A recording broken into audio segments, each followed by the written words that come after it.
So I thought today I could tell you about my journey of growing my gray out in a way that's not ugly and like a really harsh landing strip line of gray hair.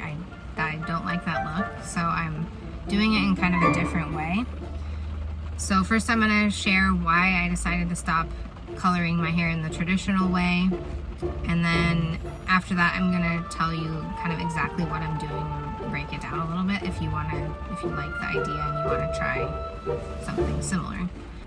I decided that I was going to stop coloring my hair after in the traditional way, which was just slathering the roots to cover the gray, like growing out, right? And I have like balayage or whatever. I still can't pronounce that. So I have like highlights as well down here, but like the roots are growing out darker, and so I was coloring the roots the darker color, like my natural hair color is a little darker brown. And I had been coloring it with this woman who does like more natural dye, which isn't really truly natural. It's still full of chemicals, but it doesn't have ammonia in it, so it's not something that goes out into the air that you're breathing in as much. It kind of has some way of keeping the dye like just basically more on your head. And then I had been doing that for a few years, and I couldn't see her for some reason, so I went to someone else who just had kind of regular dye, and she colored my hair, and I got so sick. I felt like my kidneys were dying. I felt like my kidneys were shriveling up into raisins, like it was painful in my lower back, and I felt nauseous for a few days after. I felt like my head was really cloudy, and I just thought, whoa, this is really bad for me, and I have to do this to cover the gray. I have to do it regularly. I have to do it every 6 to 8 weeks. And I just started researching more about it, and I found out that there really is no natural hair color. Even like the henna stuff that you can buy at the health food store, I mean, while that's better, it's a better option, it has less harmful ingredients, it's still, to open up the hair follicle and get the dye in there so that it stays, it's gonna be toxic. It has to break the hair follicle, and that part's toxic, and then all the color that they put in that makes it so shiny and beautiful, like it looks beautiful, but there's a lot of heavy metals and a lot of chemicals that truly are toxic to our cells, to our organs. So I found out, more specifically what exactly those chemicals were doing. I'll just mention a couple. First of all, there's a lot of heavy metals in hair dye, and you don't want one organ you definitely don't want heavy metals in excess is your brain, and you're slathering it right on your head. Obviously your brain is right there. And the other thing I found was there's a couple chemicals that are particularly toxic. I'm gonna butcher this, but one is phenylene diamine. That's particularly toxic to your thyroid gland. Also leaches iron from your blood. Another one that I came across is hydroquinone. That's toxic to your kidneys, which are one of your most important organs if you had to put them on a hierarchy. And toluene diamine is especially toxic to the reproductive system. So, and there's hundreds of chemicals in these dyes, right? So, this was just a couple that I gleaned as seeming to be particularly toxic to some of our most important organs.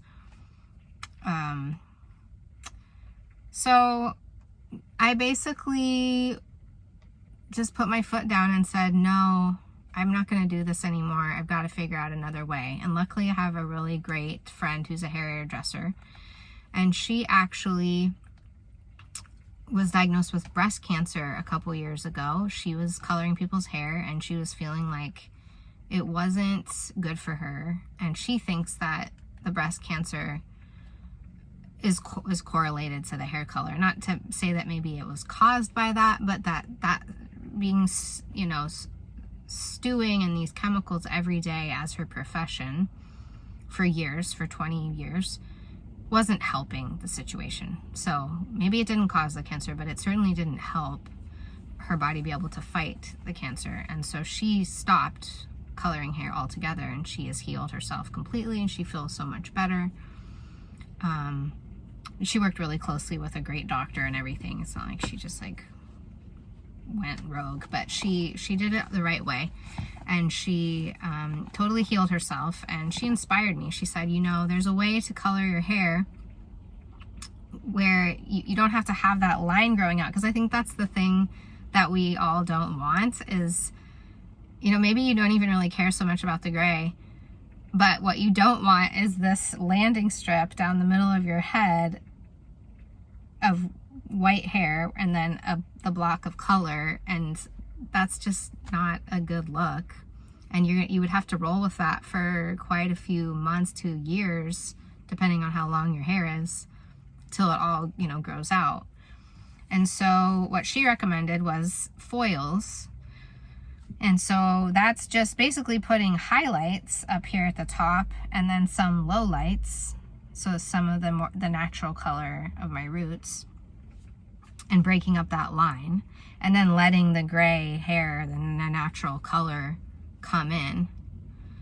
And I have a video that I shot before and after the first time that I went in to do this, and so I'll insert that here. So I'm here at this cute salon working with a new colorist who's gonna help me blend these grays here. I've been coloring my hair for a few years, and last time I did it, I got really sick from the color. I went to a new woman and I just got really sick. And I decided that I'm gonna leave that behind and color my hair in a more natural way. It's not totally natural, but I don't know if you can see here. There's about like an inch strip of hair that just started to grow out, my natural color, and with some gray. And what we're gonna do today is we're gonna blend the gray down, put some foils in and blend the gray down into the rest of the hair and kind of try to blend in that line. So this is how it looks now. If you can see that. And I will show you the finished product later.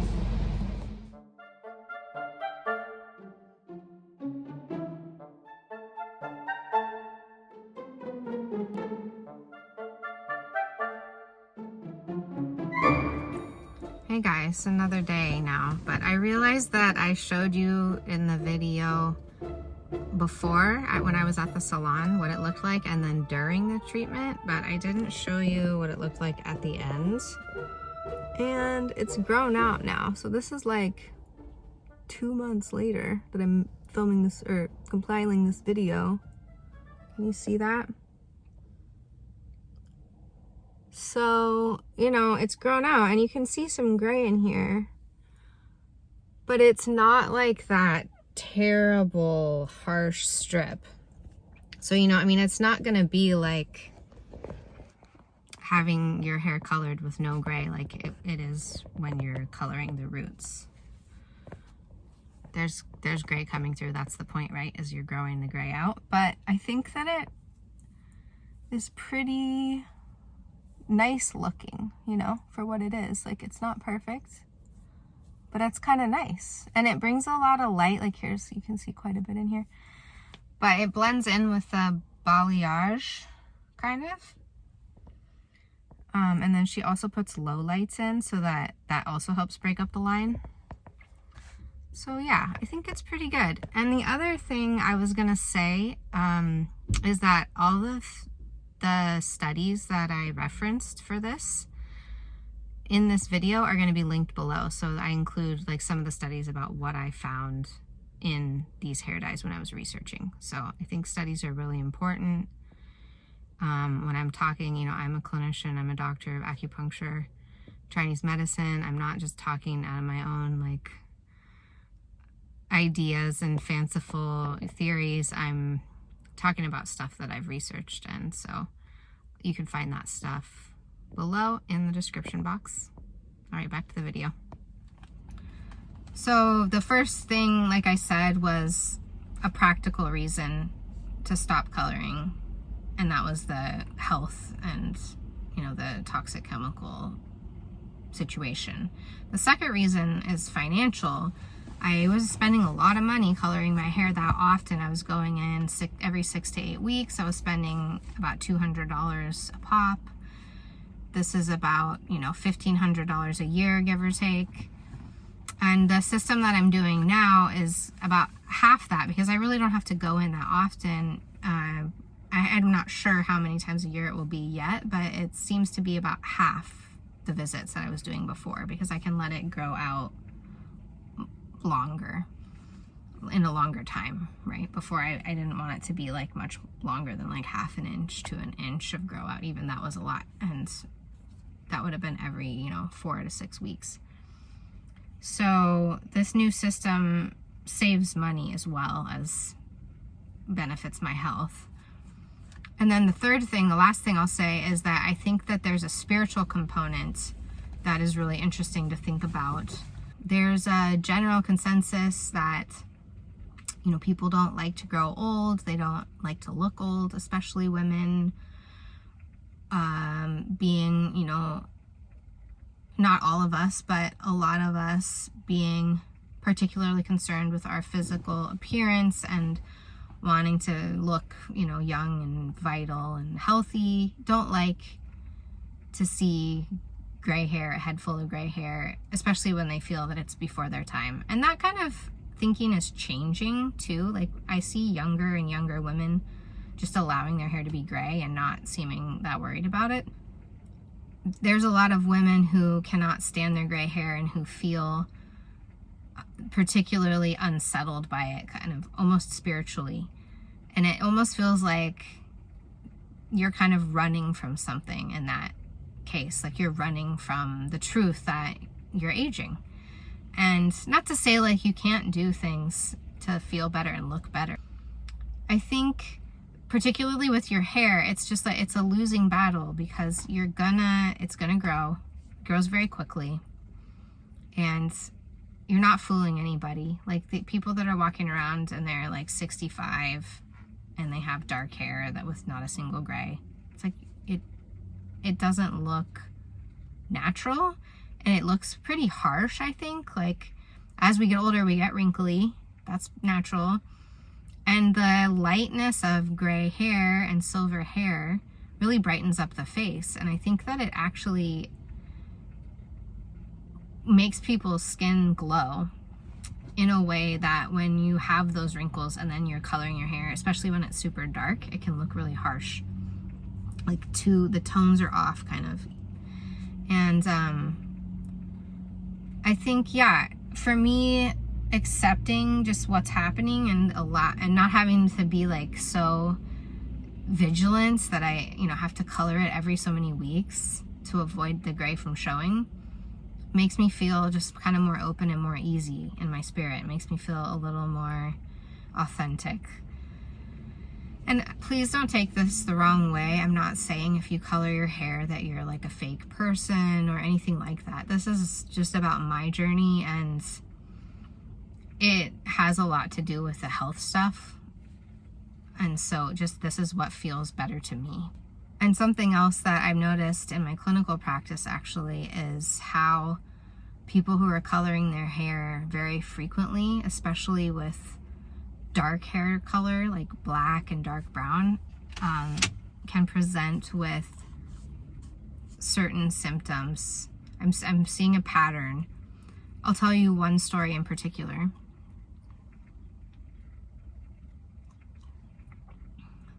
So I saw this woman, she's about 55. She was in a motor vehicle accident and had a concussion from hitting the steering wheel. And she was having a lot of really intense symptoms. She was having severe tinnitus, deafness in one side of her head, one side of her ear. She was having blurred vision, vertigo, brain fog, severe brain fog. difficulty comprehending people when they're speaking to her, a lot of neurological symptoms. She was having numbness and tingling down her arms and leg. Yeah, and she wasn't progressing the way that I thought she kind of should be, because she was doing everything right. She was coming in regularly for treatment once a week. She was eating very well. She was taking her herbal formula. She was just doing everything right, but she was not getting better, really. And one day I was working on her and I realized she's 55. I've never seen her with even a strand of gray hair, and I knew that she probably had gray hair. And so I said, how often do you color your hair? And she said, oh, every 8 days. And I was just really taken aback, because that's a lot of hair color. You're not giving your body much time between sessions to detox. And I asked, are you doing henna? Like, are you doing anything kind of more natural? No, just the regular box dye from the store. I said, I have a feeling that if you leave it, which I didn't think she would be able to, or switch to henna at least, that you might start to see some of these symptoms improve. And I haven't seen her since, because I graduated. This was in the clinic at school. I graduated, and I'm still working on my board exam, so I haven't been licensed, so I'm not seeing patients personally right now.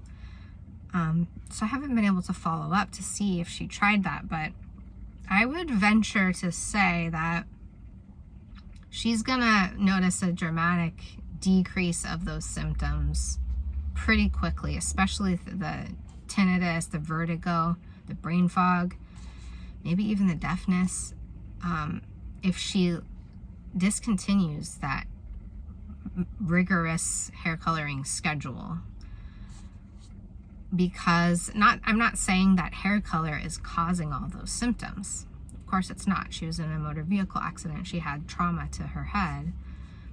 But she wasn't giving the tissues there a break. She wasn't allowing them to have some breathing room and to heal from that accident completely before weekly introducing this really noxious chemical sludge under her head, every 8 days. And so I think that's just, and since then I've kind of noticed a pattern. Like, I do see sometimes people having, upper head problems, blurry vision, brain fog in particular, dizziness, like certain things.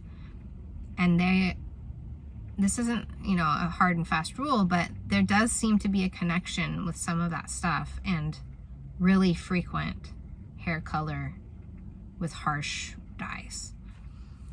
And I'm going to include some links below so you can check it out, because again, I don't want you to just, take my word for it. Look at the stuff, decide for yourself what you think. But there is some good science. There's some pretty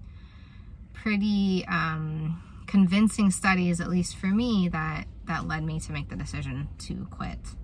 And I'm still coloring my hair. Like, I'm not saying I'm going cold turkey. I'm still using these dyes, but the difference between what I'm doing and like what I was doing in the past, or what this patient was doing, was instead of slathering my entire head to the scalp to cover the roots, right? And then leaving that on for quite a long time on my scalp, soaking into my scalp, my blood, my brain. Instead of doing that, my hairstylist is putting foils, so my hair is getting slathered here with the color, and then wrapped in foils. And then that way, even though it is going up pretty close, it's never really on my scalp. And so that protects me. So I'm still breathing it in. There's still, it's not a perfect system, but it's better. It's better. So yeah, just throwing that out there.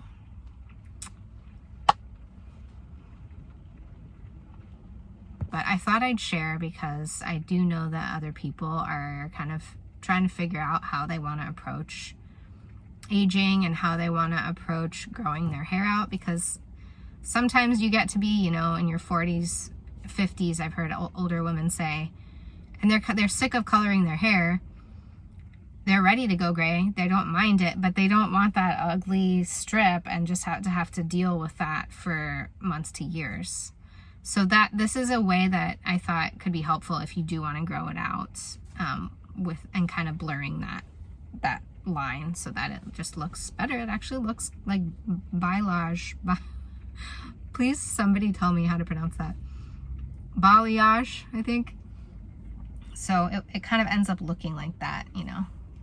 And you've got some tone difference, you know, you've got some gray, you've got some like blonde, but I think it works. I don't know if you can see the lighting here, how it's looking. Now that this is about 2 months after I went in and had her start blurring the grow out. And so you can't really tell that much. A little closer. Anyway, I'm curious what y'all think. I'd love to keep sharing my journey through this process if people are interested. So just let me know in the comments. And thanks for watching. Appreciate you. Bye.